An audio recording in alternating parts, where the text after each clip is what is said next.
Asante sana Mheshimiwa Naibu Spika, lakini kwanza nianze kumshukuru sana Mwenyezi Mungu kwa siku hii ya leo. Nichukue nafasi hii kuwapongeza sana Mheshimiwa Waziri pamoja na naibu wake na timu yao yote ya uongozi, lakini kuu ya taifa, kwa kazi kubwa wanayofanya ya kusaidia kumshauri Mheshimiwa Rais inapobidi, lakini pia kutekeleza majukumu yao. Mheshimiwa Naibu Spika, niseme tu kwamba kwa upande wangu kwanza nikumbushe, katika bajeti iliyopita niliomba boti kwa ajili ya uokoaji katika Ziwa Nyasa.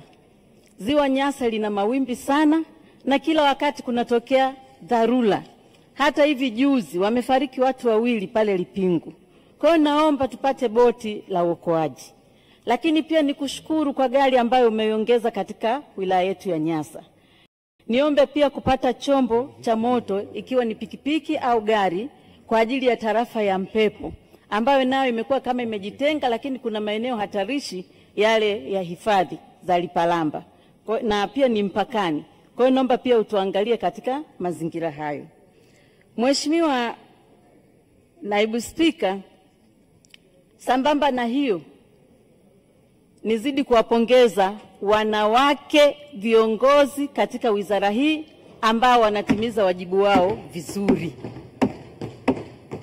Mheshimiwa Naibu Spika, mengi wameongea wenzangu, na kwa kweli itabidi labda uwe kichaa usiweze kuungana nayo mkono, na yeyote atakayesimama atapenda lazima aizungumzie hoja hii iliyoleta utata na mkanganyiko kati ya nchi na hao wanaharakati. Mheshimiwa Naibu Spika, mimi kwa kuwa niko mwishoni sasa, tumesikiliza mambo mengi makubwa na mazito walioshauri waheshimiwa wabunge. Mimi nipende kusema jambo hili. Mheshimiwa Rais wetu, kama ambavyo tulimsikia kwa sauti ya Amiri Jeshi Mkuu, Rais wa Jamhuri ya Muungano wa Tanzania, lakini akiwa ni sauti ya mama, sauti ya mwanamke, alizungumza kwa sauti ya kukemea, kuonyesha kwamba ni jambo zito. Sisi dira yetu ya Tanzania ambayo inaisha muda wake imeweka amani na utulivu kama kipaumbele, na hata tunayoenda kwa nayo bado itazingatia amani na utulivu. Ndio tunu yetu ya taifa. Hatukuchagua pesa, hatukuchagua kitu kingine. Tumechagua amani na utulivu kwa sababu ndio kioo, ndio msingi wa maisha na ndio msingi wa maendeleo na amani na nchi yetu kuwa na furaha kwa ujumla wake. Mheshimiwa Naibu Spika, niseme jambo moja. Mama yetu sisi sio mbaya, ni mtu mwema sana. Akazitambua R4 akizungumzia maridhiano, akazungumzia masuala ya uvumilivu, akazungumzia masuala ya kufanya marekebisho na kujenga upya. Kwa hali hii, sisi na wenzetu hawa jirani zetu wa Kenya, sisi ni ndugu, sisi ni marafiki, sisi tunategemeana. Pamoja na hayo tulioongea, sisi tunawaambia wajitathmini, waangalie, warudi upya. Mheshimiwa ndugu yetu dada Martha, umetuangusha. Umetuangusha wanawake tunaolilia kupata nafasi nyingi za uongozi. Wewe unadanganywa na wanaume, unaenda kufanya vitu visivyostahili. Hujatuheshimisha kama wanawake. Kwani ulishindwa nini? Hata ungepiga simu kuomba appointment kwa Mheshimiwa Rais wetu, dada, naomba tuongee. Jambo hili likoje? Umesahau kama huyu Mheshimiwa Rais Dr. Samia Suluhu Hassan ndio alienda kumtembelea Mheshimiwa Lissu akiwa Kenya hospitali. Taarifa. Umesahau. Taarifa. Ndio alienda kumchukua kule. Taarifa. Msemaji ana dakika 5 tu. Sasa unapotoa taarifa unachukua muda wake. Naam.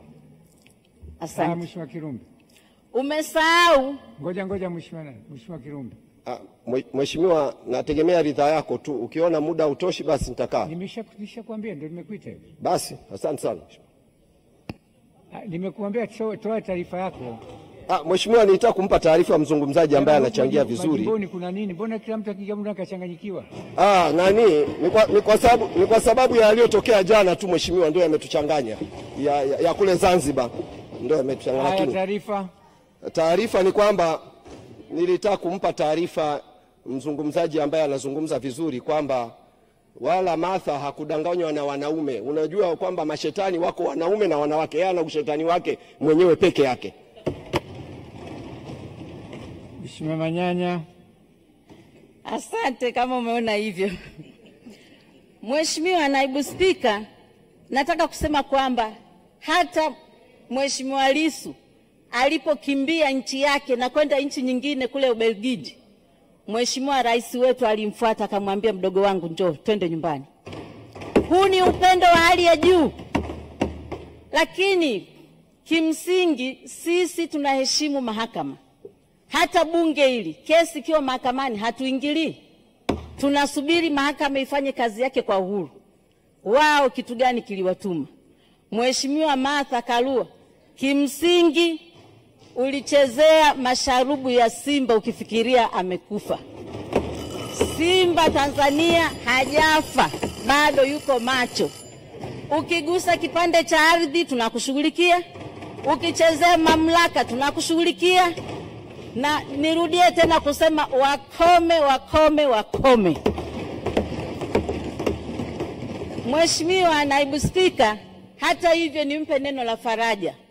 Namzungumzia huyu mama tu, ndugu yetu dada Martha. Kukosea si tatizo. Tatizo ni kurudia kosa. Bado una nafasi ya kujiweka vizuri ili kesho uje kuwa kiongozi mzuri wa nchi zetu za Afrika Mashariki. Lakini mpigie mama, ongea naye kama dadako. Tunakushauri. Mheshimiwa Stella Manyanya, muda wako umekwisha. Naunga mkono hoja. Mheshimiwa Antropia, jiandae. Mheshimiwa Mariam Omar, jiandae. Profesa Shukran.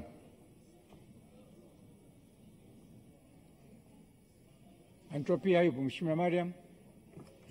Asante sana Mheshimiwa Naibu Spika, na mimi kwa kunipa nafasi niweze kuongea neno katika hoja hii iliyoko mezani.